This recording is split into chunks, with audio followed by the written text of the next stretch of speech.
At one time or another, we all learned that the American Revolution started at Lexington and Concord. But what if the American Revolution started even earlier than April 1775? What if the Revolution really started in 1774? What if the American Revolution really started in Worcester?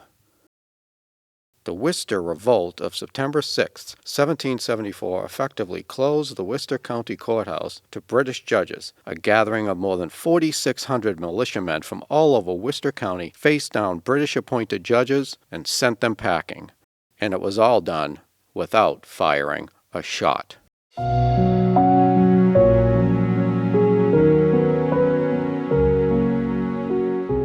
Good day, good morrow. My name is Timothy Bigelow. James Putnam.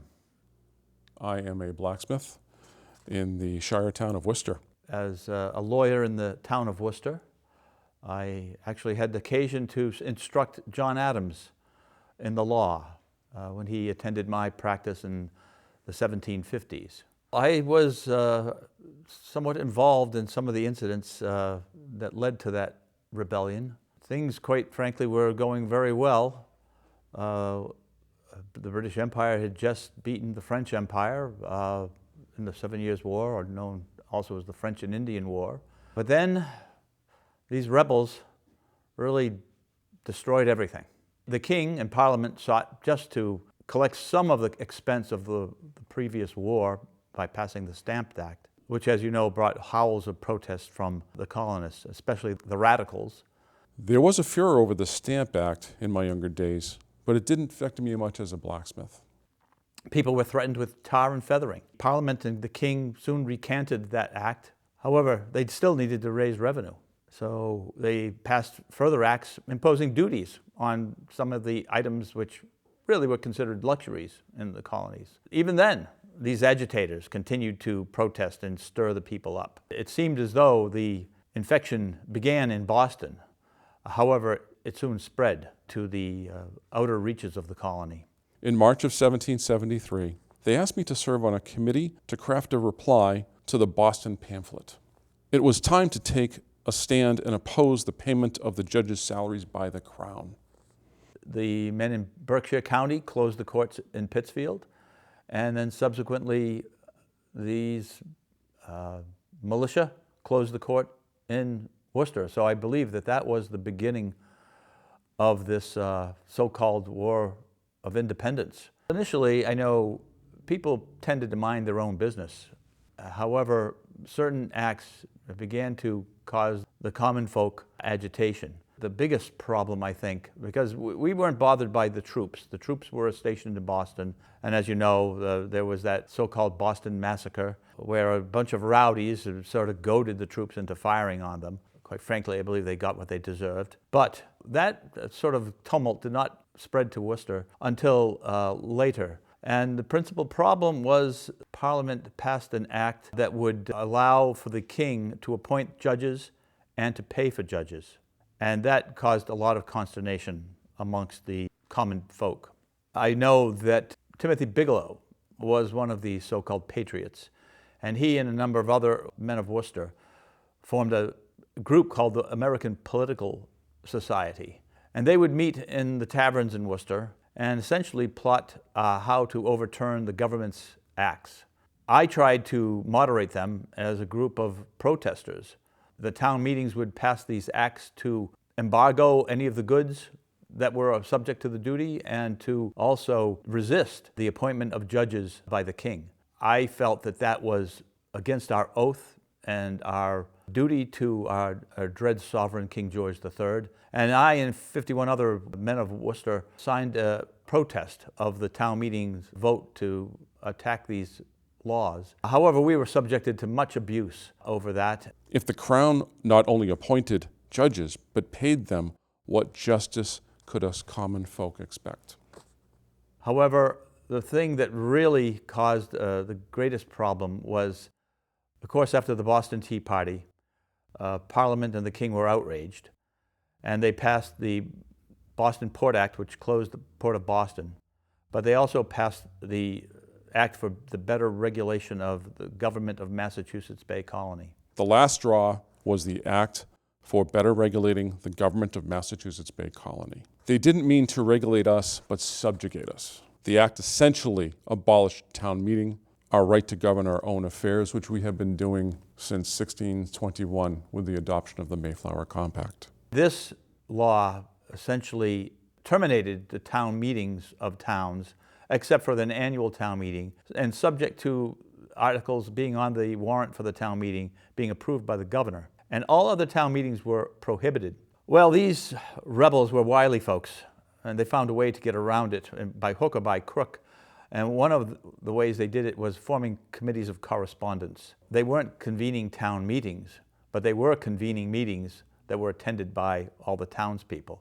General Gage arrived from New York to take charge of the British forces in Boston as governor of the colony. And we suspected that he would send troops to enforce the sitting of the courts. We understood the rabble were going to attempt to prevent the courts from sitting and disrupting all administration of justice in the colony. We had heard that they had actually done this in Berkshire County, in Pittsfield. And we did hear that they planned such rebellious operations even here in Worcester. It is probably a good thing that he did not. For one thing, my recollection is that Worcester is some 50-plus miles from Boston. And given the number of militiamen, assuming that they all did have muskets, that did assemble in one day in Worcester, and witnessing what happened actually later in April, I don't believe a single redcoat would have returned to Boston had he sent those troops to Worcester. So General Gage was, I would have to say, not a fool, but he misapprehended the conditions of the whole colony. He at least had the sagacity to realize that to send troops as far away as Worcester was probably not the best idea. So otherwise, the violence probably would have erupted sooner. We expected our Chief Justice, Timothy Ruggles, to come out and sit with the court. However, he apparently was detained in Boston and was not able to come to court. The court was supposed to sit on September 6th of this past year, 1774, and we understood that the committees of correspondence had directed the militia of all the towns in Worcester County to assemble on September 6th and prevent the opening of the court. When Governor General Gage issued his orders for the courts to hold session, abolishing town meeting, we met at Mary Stern's Tavern, and we decided the best thing we could do was to prevent the courts from sitting. We spread the word to the committees of correspondence in every town in Worcester County to send their militias to Worcester on September 6th and prevent the courts from sitting. I had been hopeful that more reasonable minds would come together and find a solution to the problem. But given the extreme agitation of the people at this time, I guess I wasn't completely surprised that they did this. We don't need you. No. Back to Boston. Yeah. Out. You are out today. Resign. We don't want you here. We have no use. You are Leave town. Get out of here. We don't want you here. Somebody's crossed out. I'm going into the courthouse and judge all of you. Get out of here. As directed Go. by our We don't gracious want you Majesty here. George III. The courthouse is occupied. We will not enter. I, at the time, did not have any business before the court. However, I did go down to the courthouse to see what was going on.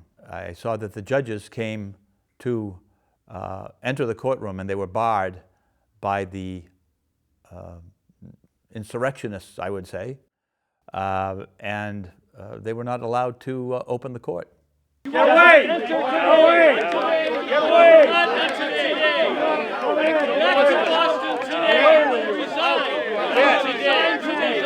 We don't want you here. We have no use. Leave town. Get out of here. I don't want you here. Back to Bah! Fire on you all! Huzzah! Huzzah! Huzzah!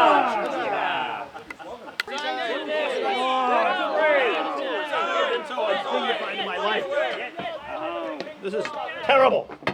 They were further ordered by these, for want of a better term, I have to call rebels at this point, to abjure their office and to sign an oath of allegiance to this cause of liberty. It is my only regret that these people did not obey the dictates of their conscience and their duty to the king. However, it was not to be.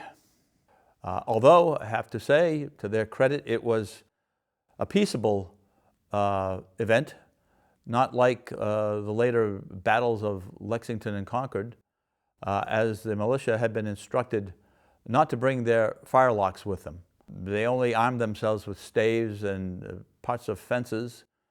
I believe there were a few that had pitchforks, but they certainly intimidated the justices that were going to sit, but they did not actually affect any harm on them. Not to say that they didn't do so in other jurisdictions. My understanding that there was one person, I can't remember now if it was a sheriff, trying to serve a writ that they apprehended, not in Worcester County, I believe it may have been in Norfolk County, whom they tarred and feathered. They had had such a long period of acting on their own that for the king and parliament to prohibit town meeting was something they couldn't fathom. And for myself, I think the ministry overreached itself. Had they taken a more benign approach, I don't think we would have had the troubles that we did have. I think the ministry, parliament, and the king felt that these people were, quite frankly, disobedient subjects and that they needed to be taught a lesson. They did not see us as Englishmen. I think that's part of the problem. The colonists saw themselves as Englishmen, and they were seeking to vindicate their rights as Englishmen. However, they were used to acting independently since the colonization of the colony. So one thing that truly bothered them, and bothered me actually, was the fact that the Massachusetts Government Act, which really caused all the serious problems, really abrogated our charter that had been granted by King William in 1691 and basically made us a royal colony like others, where pretty much the king's writ ran complete. And these colonists were not used to that sort of thing. Our resolutions to oppose the sitting of the courts did not mean any disloyalty to the king, as we affirmed in our resolutions, and hereby I quote, to bear true allegiance to His Majesty, King George III, and that we will, to the utmost of our power, defend the person, crown, and dignity, but at the same time we disclaim any jurisdiction of Parliament over these colonies. Things accelerated and got more violent after this. And maybe but for that violence, we would have found some accommodation with the Crown. But sadly, it was not to be. After Lexington and Concord, General Gage's only sortie, or the only time he left Boston, was to try to force the rebels off Bunker Hill. To explore outside of the confines of Boston, I think would have been suicidal for him at that point in time. After a certain sense of animosity, I think they finally came to respect the rights of even Tories, especially when they adopted the Bill of Rights. There were certainly some people that still resented them, but and certainly some of our number fled, were required to flee. But we are, again, one people, though I have to say I still bear some fondness for the British royal family. It's my regret that it came to blows, but I'm glad you're undertaking this project so that the story about the Worcester Revolt can be told and people will become aware of the fact that the American Revolution really could be said to have begun in Worcester. I believe that people probably hadn't heard about it because the people that wrote the history of the Revolution were largely from Boston. Certainly for them in Boston, this incident in Worcester was not very significant. However, when you think about it, it was the first real affront to the Crown's authority, because here there were some 4,000 militiamen from all over Worcester County who came and prevented the royal courts from sitting, and they did it without firing a shot.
Well, that was something completely different.